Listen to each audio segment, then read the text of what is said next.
সব বন্ধু মিলে চায়ের দোকানে আড্ডা দিচ্ছিলাম, এমন সময় হঠাৎ করে একটা গোপন সূত্রে খবর আসে আমাদের কাছে। হচ্ছে মোল্লার চক, খালসের চক আর মাঝের হাটের ওখানে একটা হাট বসে, যেটা হচ্ছে কাপড়ের হাট।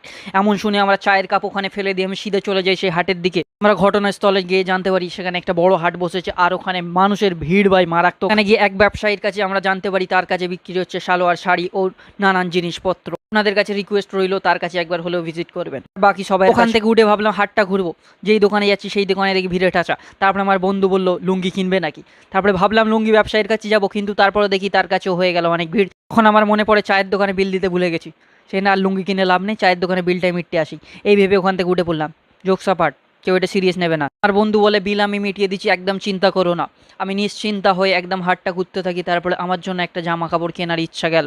তারপরে দেখি পকেটে পয়সা নেই, ওখান থেকে বেরিয়ে আসার সিদ্ধান্ত নিলাম। এই পুরো যদি ভিডিওটা দেখতে চাও তাহলে উপরে থাম্বনেল রয়েছে, আমার চ্যানেলে যান, ভিডিওটা দেখে আসুন। আর হাটে কবে যাচ্ছ কমেন্ট করে সকলকে জানিয়ে